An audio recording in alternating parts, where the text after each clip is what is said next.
आज जिन देशों में भागवत नहीं सुनाई जाती, या भारत में भी जो लोग भागवत नहीं सुनते, आज वो लोग बहुत दुखी हैं। सब कुछ होने पर भी वो बहुत दुखी हैं, क्योंकि उनके पास आध्यात्म बल नहीं है।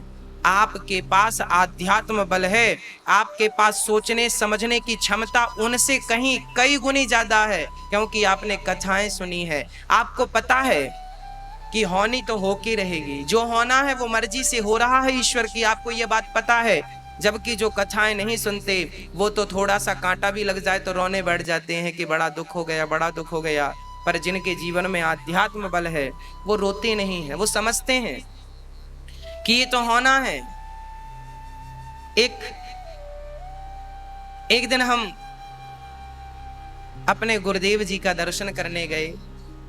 हमारे गुरुदेव बहुत बुजुर्ग हो चुके हैं, बहुत वृद्धावस्था चुकी है। हमने गुरुदेव से कहा, गुरुदेव आप इस प्रकार हो गए हैं, आप ठीक से चल भी नहीं पा रहे हैं, कैसे ये ठीक होगा, कौन सी दवाई लेने से ये ठीक होगा। तब गुरुदेव ने कहा, बेटा अब ये ठीक नहीं होगा। जीवन में जितना कष्ट है वो हमें भोगना ही पड़ेगा, ये ईश्वर की मर्जी है। हर प्राणी को, मैं भी बूढ़ा होऊंगा तो मेरी भी अपने कर्मों का फल भोगना पड़ेगा, इस जन्म के ना सही। गुरुदेव ने कहा कि ये जीवन में जब दुख मिलता है तो कर्मों के फल से मिलता है। मैंने कहा, गुरुदेव आपने तो जीवन भर भगवान की भक्ति की है, आपने तो कभी किसी का बुरा नहीं किया, किसी का दिल नहीं दुखाया, फिर आपको ऐसा क्यों। तब उन्होंने कहा, बेटा एक जन्म का ही थोड़ी होता, पिछले कई जन्मों का फल हमें इस जन्म में प्राप्त हो सकता है, कई जन्मों का। पितामह भीष्म को बाणों की सैया इस जन्म के पाप से थोड़ी मिली, उन्होंने पिछले जन्म में एक सर्प को कांटों में फेंका था, कांटा चुभ गया था उस सर्प को, बहुत सारे कांटे चुभ गए थे, बबूल के कांटे। इस जन्म में उन्हें भी बाणों की सैया पर लेट करके उस पाप को समाप्त करना पड़ा। एक ही जन्म का नहीं मेरी माँ, बहुत सारे जन्मों का पाप भोगना पड़ेगा। और ये तो अच्छी बात है कि भोग करके यहीं समाप्त हो जाए। जब भोग कर इंसान यहाँ से जाता है ना तो वो मुक्त हो जाता है, उसी की मुक्ति होती है। हाँ, इसलिए आप जीवन में दुख है, आपके जीवन में दुख है, आप दुखी हैं तो आप परेशान मत होइए।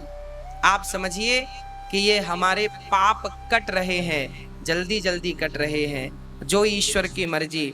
इसलिए तो हम कहते हैं कि प्रभु सुख में रखें या दुख में रखें, मर्जी आपकी, मैं तो आपका हूँ, जैसे रखे राम जी रहना चाहिए। हाँ, तो प्रिय भक्तों, आप भी जीवन में कभी उदास ना होइए, हर हाल में प्रसन्न रहिए। हमारे गुरुदेव हर हाल में प्रसन्न रहते हैं, खुश रहते हैं, ईश्वर का धन्यवाद देते हैं कि बहुत अच्छा, जो ईश्वर ने जो दिया है बहुत खूब, बहुत अच्छा दिया। ईश्वर की कोई ना कोई मर्जी होती है हर कार्य में, उनकी मर्जी समझकर काम करना चाहिए। नारद जी कहते हैं, मैं दासी पुत्र से ब्रह्मा पुत्र बन गया, ये भजन का प्रभाव है। सत्य बोलना ही हम सभी प्राणी मात्र का धर्म है, सेवा करना ही हम सभी मनुष्य मात्र का धर्म है। अरे भाई, चींटी से कहा जाए तुम दया करो, चींटी से कहा जाए तुम सत्य बोलो, चींटी सत्य बोलने के योग्य नहीं है, वो तो बोल ही नहीं सकती बेचारी। हाथी से कहा जाए तुम सही मार्ग पर चलो तो उसे इतनी बुद्धि नहीं है। शेर से कहा जाए कि तुम अहिंसा के पुजारी बन जाओ तो शेर के लिए अहिंसा का पुजारी बन पाना संभव नहीं है। पर हम मनुष्य मात्र ऐसे हैं कि हम अहिंसा का पालन कर सकते हैं, हम जीव मात्र की हत्या से बच सकते हैं और हम सबके दिलों में अपना स्थान बना सकते हैं। हाँ, और हम सत्य के मार्ग में चलते हुए अपने मन को एकाग्र कर सकते हैं। ये सारी शक्तियां ईश्वर ने यदि दे रखी हैं तो हमको दे रखी हैं, मनुष्य मात्र को दे रखी। आप कितने शक्तिशाली हैं, कभी आपने विचार नहीं किया कि आप कितने शक्तिशाली हैं? हाँ, कितनी शक्ति है आपके भीतर,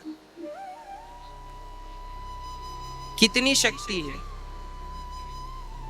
जितना चींटी देख सकती है उससे ज्यादा आप देख सकते हैं कि नहीं? आपके पास ईश्वर ने आंखें दी हैं, आपके पास देखने की शक्ति है। अब शक्ति तो है देखने की, अब आप इस शक्ति से या तो जगत को देखें या जगन्नाथ को देखें। देखना तो है, मर्जी आपकी। एक गिलास में दूध भरा है, एक गिलास में शराब भरी है, क्या पीना है क्या नहीं पीना, मर्जी आपकी। क्या देखना है क्या नहीं देखना, आपकी अपनी स्वतंत्रता है, मर्जी है। हाँ, तो भक्तों, आपके पास शक्ति है देखने की, शक्ति है सुनने की, शक्ति है सोचने की, शक्ति है विचार करने की। इतने शक्तिशाली हैं आप कि आप एक इंसान ही है जो हाथी को भी वश में कर लेता है, शेर को भी वश में कर लेता है और चिड़िया को भी वश में कर लेता है। अरे शेर, हाथी, चिड़िया को तो बहुत लोग वश में कर लेते हैं, पर इस मनुष्य के तन में एक योग्यता ये भी है कि हाथी और शेर और पक्षी ही नहीं, अरे भगवान को वश में करने की ताकत इस शरीर में है। यदि इस शरीर से भगवान को वश में कर लिया जाए तो मुझे लगता है कि यहाँ आना सार्थक हो जाएगा। इसलिए मेरी आपसे हाथ जोड़कर विनती है, प्रार्थना है कि आप अपनी शक्ति का सदुपयोग करें और हमेशा सत्य के मार्ग पर चलें। आप हमेशा दुहाई दूसरों की देते हैं, अरे वो गलत कर रहे हैं, वो झूठ बोल रहे हैं, तो क्या हुआ, वो झूठ बोल रहे हैं तो आप भी झूठ बोलने लग जाएंगे। हमें सत्य के मार्ग पर चलना है। राजा हरिश्चंद्र बाजार में बिक गए, पत्नी बाजार में बिक गई, पुत्र रोहित बाजार में बिक गए, पर धन्य थे राजा हरिश्चंद्र, उन्होंने अपने सत्य को, अपने वचन को नहीं छोड़ा। क्या हम में सत्य के प्रति इतनी आस्था है? क्या हम में वचन के प्रति इतनी आस्था है? शायद नहीं। हम बोल करके मैट जाते हैं, हम बोल करके मैट जाते हैं, हम सत्य के मार्ग पर चलना पसंद नहीं करते। जबकि राजा हरिश्चंद्र बिक गए बाजार में, किसके लिए? सत्य के लिए। जब आप सत्य का इतना ख्याल रखते हैं तब सत्य भी आपका ख्याल रखता है। जब सत्य का आप स्मरण करते हैं तो सत्य भी आपका स्मरण करता है। इसलिए सत्य को कभी मत छोड़िएगा।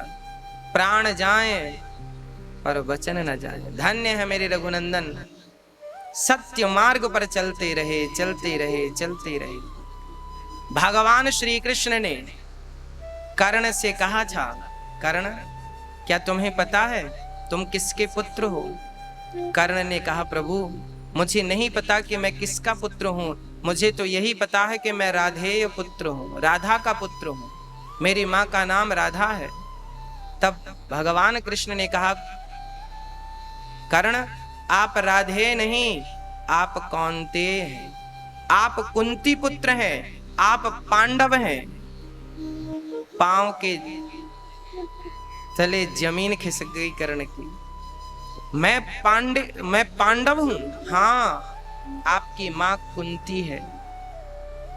भगवान ने कहा, देखो कर्ण, आप कौरव के, आप दुर्योधन के साथ हैं और दुर्योधन अधर्म के साथ खड़ा है, और आप जैसे वीर को अधर्म के साथ खड़े होना शोभा नहीं देता। भगवान ने रोका था कर्ण को कि गलत का साथ मत दो। तब कर्ण ने कहा था, वो मेरा मित्र है और मित्र धर्म निभाना मेरा परम कर्तव्य है। तब भगवान कृष्ण ने कहा था, मित्रता से ऊंचा धर्म होता है। यदि धर्म के लिए मित्रता का बलिदान करना पड़े तो बलिदान कर देना चाहिए। दानवीर कर्ण ने धर्म के लिए मित्रता का बलिदान नहीं किया, जबकि हरिश्चंद्र ने धर्म के लिए, सत्य के लिए अपनी पत्नी का, अपने पुत्र का बलिदान कर दिया। बलिदान कर दिया हरिश्चंद्र ने केवल सत्य के लिए, अपने वचन को रखने के लिए। आप कितने भी शक्तिशाली क्यों ना हो, पर आप अधर्म के साथ हैं तो उस अधर्म के साथ जुड़ करके आप तो अपनी शक्ति का दुरुपयोग ही कर रहे हैं। इसलिए भगवान ये कहते हैं कि यदि शक्तिशाली हो तो धर्म के साथ खड़े हो जाना, तुम्हारी शक्ति और बढ़ जाएगी।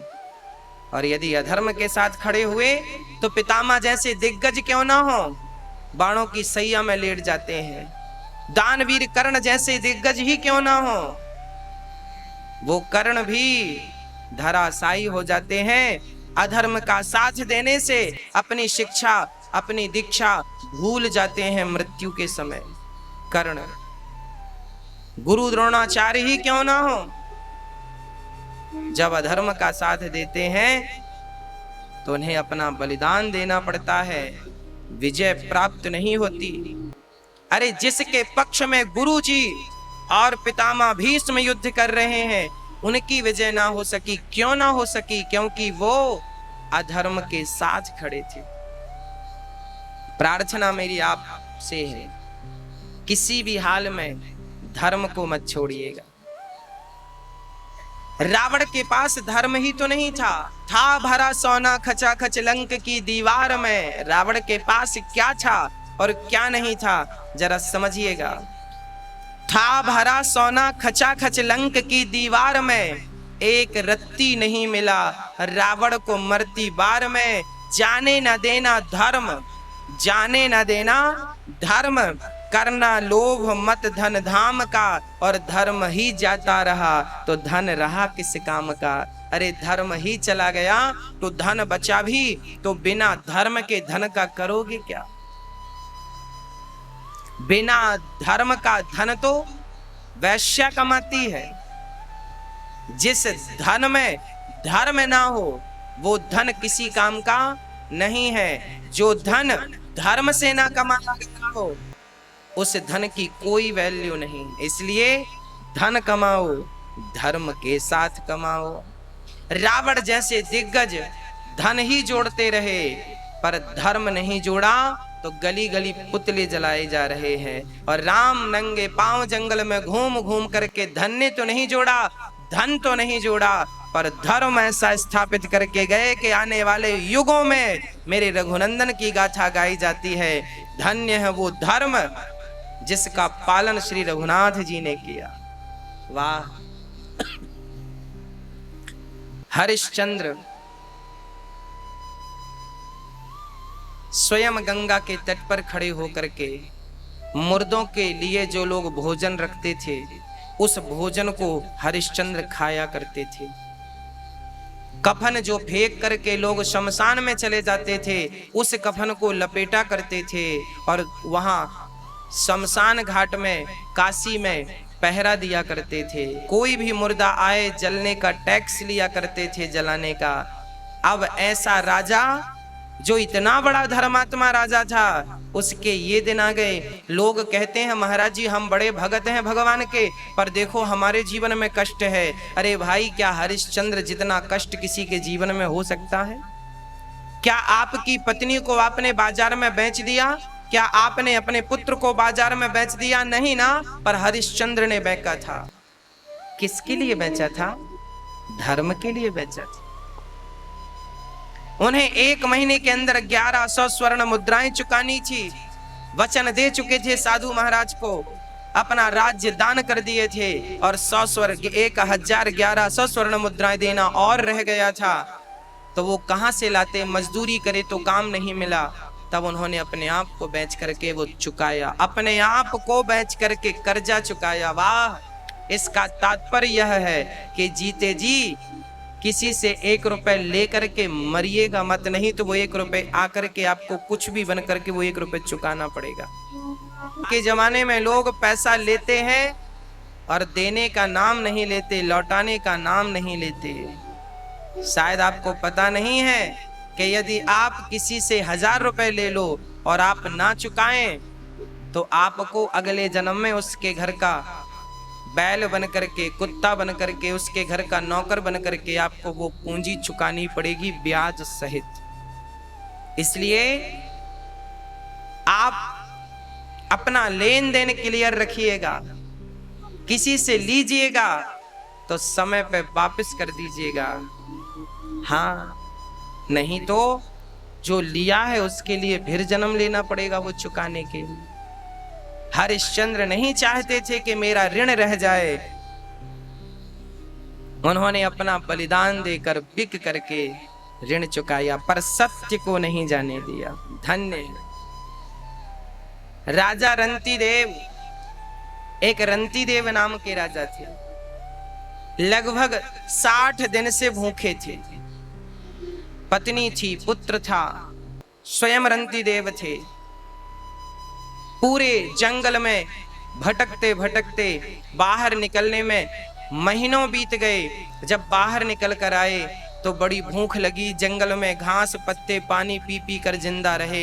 अब गांव में पहुंचे तो एक गांव में भंडारा चल रहा था, पूड़ी सब्जी खीर थी, लेकर आए। नदी के तट पर पत्तल रखी, पत्नी ने परोसा है अपने लिए, पति के लिए, अपने पुत्र के लिए। तीनों बैठ गए हैं और तीनों आज पूड़ी सब्जी और खीर जैसी खाना चाहते हैं। एक चांडाल कुत्तों को लेकर आ जाता है, भैया जी बड़ी भूख लगी है, क्या कुछ भोजन मिल जाएगा।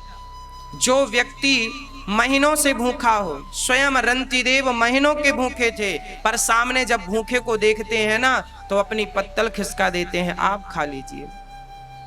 पत्नी कहती है ना ना आप अपना भोजन मत दीजिए, मैं आपकी अर्धांगिनी हूं, मैं देती हूं। तो नन्हा सा 5 वर्ष का पुत्र बोल पड़ा, माता पिता आप मत दीजिए, मैं बैठा हूं ना, धर्म का पालन आपका मैं करूंगा अपना। चांडाल ने पत्ते से बढ़िया खिचड़ी जो था पूरी सब्जी खीर खाई। हरिश्चंद्र ने कहा ये खा लो, हरिश्चंद्र की खीर खा ली, पत्नी की खीर खा ली, और जब खा लिया तो कहा हमें थोड़ी भूख और लगी है, हमारे ये कुत्ते हैं इनको भी कुछ मिल जाए तो बड़ी कृपा होगी। तो क्या हुआ जानते हैं, परिणाम ये हुआ कि नन्हे से बालक ने भी अपनी थाली खिसका दी और चांडाल ने अपने कुत्तों को भोजन करा दिया। अब हरिश्चंद्र के पास कुछ नहीं बचा सिवा 1 गिलास पानी के। जब पानी पीने लगे तो रंतिदेव ने भगवान को धन्यवाद दिया। देखिए इतने दिन की भूख थी, उतने के बाद भोजन मिला और उसके बाद भी उन्होंने दान कर दिया। जब पानी पीने लगे तो भगवान का धन्यवाद देने लगे। किसी ने कहा आप भगवान का क्या धन्यवाद दे रहे हो, आपकी तो भूख मिटी ही नहीं। तब रंतिदेव ने कहा प्रभु आपका धन्यवाद, भोजन ना मिला तो क्या हुआ, आपकी कृपा से पेट भर पानी तो मिल रहा है। और जैसे ही वो पानी पीने लगे चांडाल बोला सरकार हमें बड़ी प्यास लगी है, आपकी कृपा हो तो पानी मिल जाए। गिलास भर पानी रंतिदेव के पास था, उस पानी को भी दान कर दिया, प्यासे रह गए। ऐसा धर्मात्मा, धर्म की ऐसी परिभाषाएं, धर्म की ऐसी व्याख्याएं, क्या आप पर ये लागू हो सकता है? यदि हो जाए तो भगवान की छवि हृदय में कल नहीं आज उतर आए। हाँ, रंतिदेव ने जब पानी का दान किया तो उसे चांडाल से स्वयं भगवान प्रकट हो गए। वाह रंतिदेव, हृदय से लगा लिया, मैं आपकी त्याग से, आपकी भक्ति से, आपकी सेवा से, आपके वचन से प्रसन्न हुआ। भगवान ने हृदय से लगा लिया। भगवान को पाने के लिए भी त्याग करना पड़ता है। भगवान ठोक बजा कर देखते हैं भगत कच्चा है या पका हुआ है। आप यदि रंतिदेव की जगह आप होते, आप चलो 4 दिन से ही भूखे होते और आपके सामने थाली होती और आपके सामने कोई आकर कहता मैं भूखा हूं, तो क्या आप अपनी थाली खिसकाने की सामर्थ्यता रखते? यदि रखते तो मैं आपको प्रणाम करता हूं, नहीं रखते तो मैं आपसे कहूंगा कि आप भी अपनी सामर्थ्यता बढ़ाइए। धर्म के लिए बलिदान देना पड़े तो दीजिए, सुखों का बलिदान, इच्छाओं का बलिदान दीजिए। बिना बलिदान के, बिना कुछ किए जय जयकार नहीं होती, करिए। यही मनुष्य का धर्म है। सभी में बांट कर खाए उसे इंसान कहते हैं, पराया दर्द अपनाए उसे इंसान कहते हैं। यूं भरने को पक्षी भी अपना पेट भरते हैं, यूं भरने को पक्षी भी अपना पेट भरते हैं, पर सभी में बांट कर खाए उसे इंसान कहते हैं। इसलिए कहता हूं अन्न क्षेत्र चल रहा है। आप सभी आइए, आप सभी मिल करके आइए, देखिए और अपने हाथ से सभी को खिलाकर फिर खाने का संकल्प लीजिए। कोशिश करिए कि पहले हम औरों को खिलाएं, हम किसी की भूख, फिर अपने बारे में सोचें। हाँ, सभी में। भागवत जी का दूसरा प्रश्न है, शास्त्र तो बहुत हैं, शास्त्रों का सार क्या? सार है राम नाम, कृष्ण नाम। भगवान जब चले गए तो धर्मः कम शरणं गतः, धर्म किसकी शरण में गया? जब भगवान आए तो परित्राणाय साधूनां विनाशाय च दुष्कृतां धर्म संस्थापनार्थाय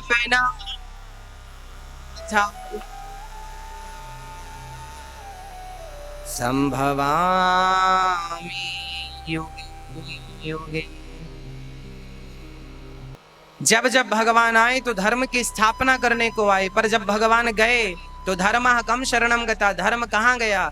तब कहा कि धर्म सत्य की शरण में गया। आज जो सत्य बोलने वाले हैं, धर्म उन्हीं के पास है। जो सत्य नहीं बोलते, जो सत्य का पालन नहीं करते, धर्म उनसे दूर रहता। क्या काम धर्म का उनके पास? भला धर्म आप उनके पास क्यों जाएगा जो सत्य का पालन नहीं करते?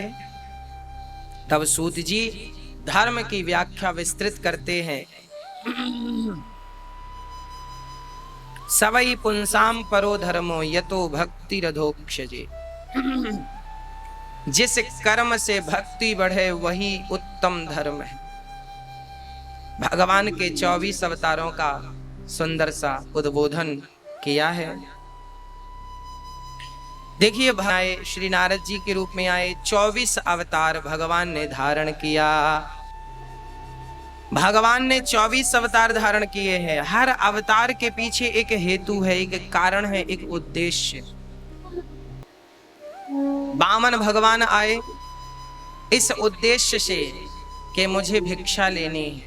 वामन भगवान ना आते तो गंगा का प्राकट्य ना होता। गंगा को प्रकट करने के लिए राजा बलि को तो भगवान ने निमित्त बना करके प्रकट तो गंगा को करना था, इसलिए वामन भगवान ने अवतार लिया। पहला पग जब नापा राजा बलि के कहने पर, पूरे पाताल को, दूसरे पग सत्यलोक को नापा। ब्रह्मांड में पांव का अंगूठा लगा, ब्रह्मांड फट गया, पानी निकला। उस जल को ब्रह्मा ने अपने कमंडल में भरा। वही गंगा जी बनी, भागीरथ के तप करने से प्रकट हुई। तो भगवान वामन बनकर ये लीला करते हैं। अच्छा, एक बार भगवान नरसिंह बन करके आए। मानो भगवान कहते हैं कि मेरे भक्त को किसी ने आंख उठाकर देखा तो मैं अपने भक्त की रक्षा के लिए शेर बन जाऊंगा। जैसे शेर अपने शिकारी को छोड़ता नहीं है, दबोच लेता है, ऐसे ही जो भगवान के भक्त को तंग करेगा, भगवान नरसिंह बन करके उसे चपेट में ले लेंगे। इसलिए भगवान अपने भक्तों की रक्षा करते हैं। बाल भी बांका नहीं, जिनके रखवाले स्वयं भगवान होते हैं। एक बार की घटना है भक्तों, व्यास जी महाराज सरस्वती नदी के तट पर बैठे थे, खिन्न थे, उदास थे, परेशान थे, व्याकुल थे। नारद जी पहुंच गए कीर्तन करते करते। नारद जी ने कहा, व्यास जी आप उदास क्यों हैं? तब उन्होंने कहा, महाराज मैंने 17 पुराण लिख डाले हैं। मैंने 17 पुराण लिख डाले, पर मुझे अभी शांति का अनुभव नहीं हुआ। मुझे शांति नहीं मिल रही है। व्यास जी को शांति नहीं मिली, पुराण लिखने वाले को शांति नहीं मिल रही है। क्यों? क्योंकि अभी जो लिखना था वो अभी लिखे नहीं।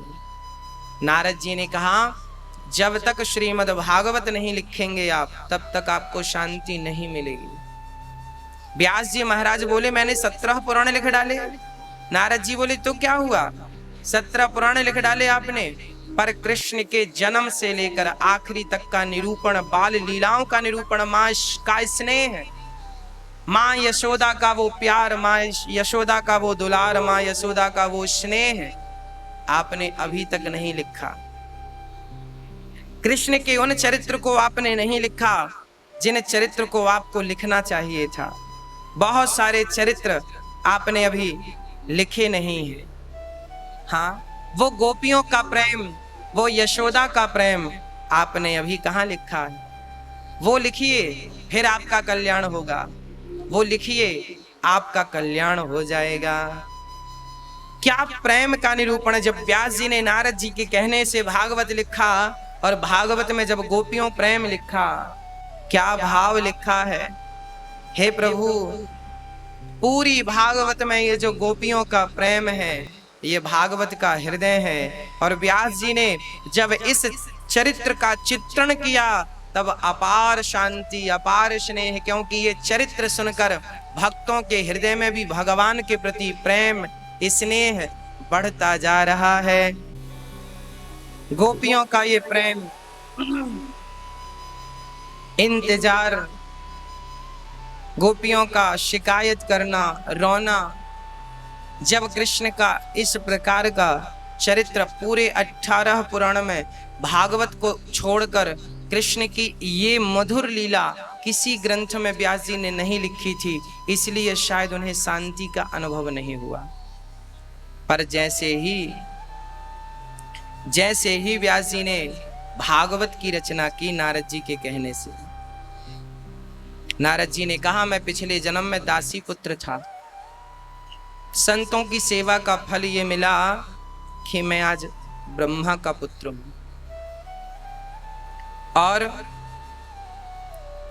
अब मुझे कोई इच्छा नहीं है। व्यास जी महाराज ने 18वां पुराण भागवत की रचना की, अपार शांति का अनुभव हुआ। नारद जी कहते हैं, मैं दासी पुत्र था, मेरे गांव में कुछ संत आए, मैंने संतों की सेवा की, जिसके फल स्वरूप मुझे भगवान प्राप्त हुए। जीवन में अपने बच्चों को गुरुजनों के कदमों में डालिएगा, संतों की शरणागति आवश्यक है। अरे भाई, संत ना होते, कथा सुनाने वाले ना होते, तो कथा आप कैसे सुनते? और जब कथा नहीं सुनते तो क्या होता? फिर आपके हृदय में भगवत प्रेम कैसे जागता? फिर आत्म कल्याण की ललक कैसे जागती? फिर तो हम संसार में ही डूबे रहते हैं, डूबे रहते। अब आगे श्री नारद जी महाराज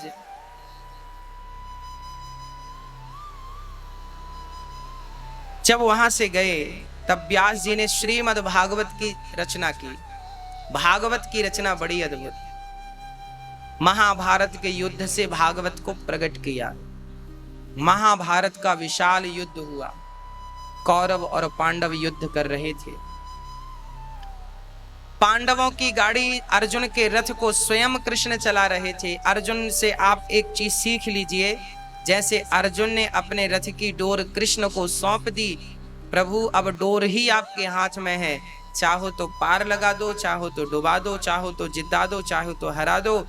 हम भी अपने जिंदगानी की डोर भगवान को दे दे।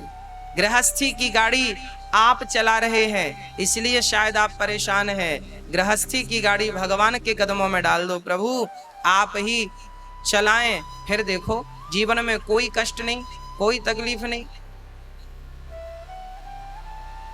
हम लाख सोचें, हम लाख प्रयास करें, पर सच्चाई यही है कि मेरी मर्जी से और आपकी मर्जी से यहां कुछ भी नहीं हो रहा।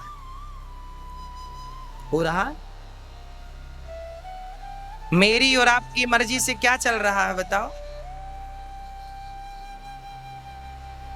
यदि मेरी मर्जी से सब चलता तो मैं तो कहता मैं तो बूढ़ा ही ना हूं, जवान बना रहूं, पर संभव नहीं है। आपकी मर्जी से कुछ नहीं हो रहा है। आप सोच रहे हैं, लोग टेंशन में चल रहे हैं। लॉकडाउन है ना, बहुत सारे लोग परेशान हैं काम को लेकर के, धंधे को लेकर के।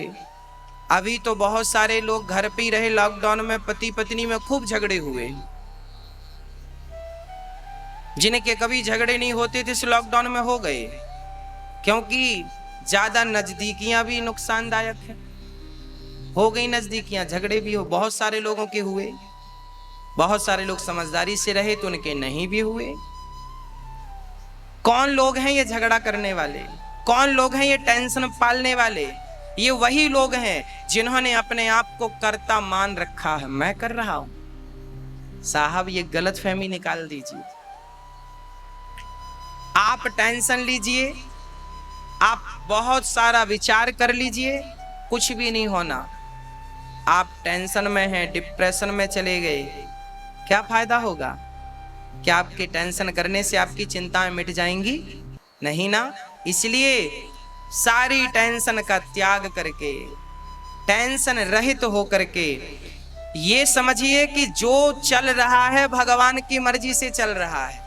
आज आपके घर में रोटी बनी है तो इसमें भगवान की मर्जी है, और आज आपके घर रोटी नहीं बनी इसमें भी भगवान की मर्जी है। उनकी मर्जी में खुश रहिए। वो भूखा रखें तो खुश रहिए। विश्वास है सुबह भूखा रखेगा पर शाम को कहीं ना कहीं से लाकर देगा। आप भूखे सोएंगे नहीं, ये मेरी गारंटी आपको। तो उसकी मर्जी में रह लीजिए ना। आप अपना तो सोच के देख लिए, अपना तो करके देख लिए, एक बार भगवान के हिसाब से चलकर देख लो। प्रभु सब वही कर रहे, सबको सबकी उनको चिंता है। आप बिल्कुल परेशान ना होएं। आपकी बेटी है, आपको बेटी के विवाह की चिंता है, समय आएगा हो जाएगी। आपका घर नहीं बन रहा, घर बनाने की चिंता है, भगवान को सौंप दो, जब समय आएगा घर बन जाएगा। जब समय आएगा बेटी का। बिना समय के पहले, अरे आम की फसल भी समय के पहले आती है क्या? धान की फसल भी समय के पहले आती है क्या? केसर की फसल भी समय के पहले आती है क्या? समय आएगा सब हो जाएगा। हाँ, समय से ही सब होता है, समय से ही सब कुछ होता है। तो आप भी एक समय का इंतजार कीजिए, और जब तक वो समय ना आए तब तक सही कार्य करिए, सही मार्ग पर चलते रहिए। वो समय आएगा, आएगा, सुनेंगे आपकी। चिंता त्याग कर चिंतन में लग जाइए। हे प्रभु आप बिल्कुल फ्री हो जाइए। कर्म तू कर, फल कितना देना है भगवान कहते हैं वो मैं जान रहा हूं। महाभारत के युद्ध में भगवान श्री कृष्ण ने अर्जुन का रथ थाम लिया। प्रार्थना करिए, हे प्रभु मेरी गाड़ी भी आप चलाइए जैसे अर्जुन की गाड़ी आपने चलाई।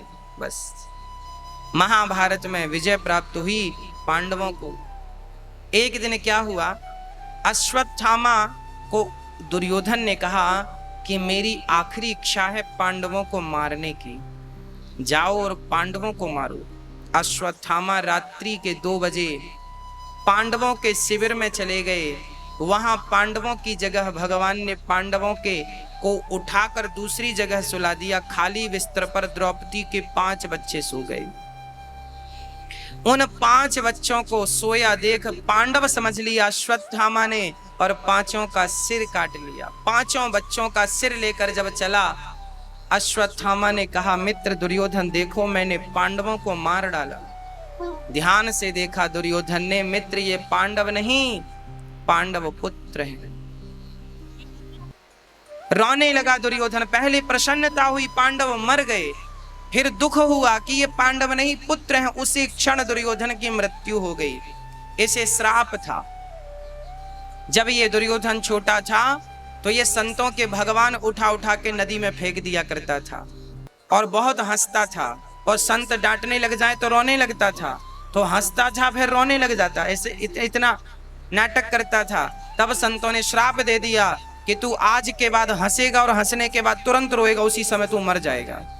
तो दुर्योधन को पहले तो इस बात का की प्रसन्नता हुई कि पांडव मारे गए, पर ध्यान से देखा ये पांडव नहीं पुत्र हैं। उसी क्षण दुख हुआ, उसी संधि में ये मर गया। अब यहां एक प्रश्न खड़ा होता है, कन्हैया आप पर ये प्रश्न खड़ा है कि आपने पांडवों को तो बचा लिया, आप चाहते तो द्रौपदी के 5 पुत्रों को भी तो बचा सकते थे, क्यों नहीं बचाया आपने? तब भगवान ने कहा इन 5 बच्चों का जन्म ही इसलिए हुआ था कि इनकी मृत्यु से ही दुर्योधन की मृत्यु तय है।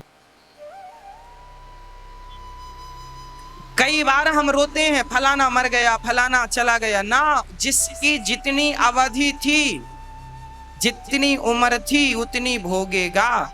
मेरी जितनी उम्र है मैं उतना रहूंगा, उम्र पूरी हुई जाऊंगा, कोई रोक नहीं सकता। सबकी निश्चित है, किसी की 10 साल, किसी की 20 साल, किसी की 50 साल, किसी की 80 साल, किसी की 100 साल, किसी की 110 साल, निश्चित है। इसलिए कोई मर गया उसका शोक ना करिए, ये संसार कर्म भूमि है, यहाँ आने वाला तो मरेगा ही। क्या मैं नहीं मरूंगा? क्या आप नहीं मरेंगे? द्रौपदी के 5 बच्चे मर गए। द्रौपदी ने कहा गोविंद आपके होते हुए मर गए। तब भगवान ने द्रौपदी को समझाया, बहना देख, जिसकी उम्र जितनी होती है, कई बार आप ये कहते हैं कि मैं तो बड़ा भगत हूं और भगवान ने देखो मेरी घर में मौत लाकर खड़ा कर दी। अरे द्रौपदी तो सगी बहन थी, द्रौपदी तो बहन थी, पर उसके बेटे मर गए भगवान के होते हुए, तो भगवान भी क्या करेगा? जिसकी उम्र जितनी है उसके लिए भगवान भी क्या करेगा? मेरी उम्र जितनी है उसके लिए भगवान क्या करेंगे? क्या मेरे भजन से मेरी उम्र बढ़ जाएगी? ना, मुझे बढ़ाना भी नहीं है। हे प्रभु, मेरी भक्ति से, मेरे भजन से मेरी उम्र ना बढ़ाना, मेरे भक्ति और मेरे भजन से तो आपके चरणों में प्रीति बढ़ती जाए, प्रीति बढ़ती जाए, यही चाहता हूं। उम्र बढ़ाकर क्या करूंगा? जितनी मिली है वही कम है क्या? स्वामी विवेकानंद तो एक कम 40 साल में चले गए। अरे आप 80 साल भी जिए और आपने कोई अच्छा काम नहीं किया तो जीना किस काम का? और आप 20 साल ही जिए और 20 साल में ही अपने वतन के लिए, अपने देश के लिए, अपने समाज के लिए, अपने परिवार के लिए कुछ कर गए, कुछ अच्छा संदेश देकर चले गए, तो आने वाली हजारों पीढ़ी आपसे सीखेंगी। फलाने ने, मंगल पांडे को आज तक लोग याद करते हैं, सुखदेव को आज तक लोग याद करते हैं, गुरु गोविंद साहब को लोग आज तक याद करते हैं, मीराबाई को लोग आज तक याद करते हैं। क्या इनकी उम्र बहुत थी क्या? स्वामी विवेकानंद जी की उम्र बहुत थी क्या? आद्य शंकराचार्य जी, नाम सुना होगा आपने। आद्य शंकराचार्य जी, अभी मेरी जितनी उम्र है, लगभग हमारी उम्र अभी 30 वर्ष पूरी हो चुकी है। अभी इस दास अनिरुद्ध की उम्र 30 वर्ष की है। इस उम्र में आद्य शंकराचार्य जी 4 मठों की स्थापना करके चले गए। 30 साल की उम्र में तो आद्य शंकराचार्य चले गए। जितनी उम्र हमारी है इतने में चले गए वो। तो ज्यादा उम्र आपकी हो, आप 80 साल जिए, क्या होगा 80 साल जी करके? क्या करेंगे आप? अरे कुछ अच्छा काम तो आप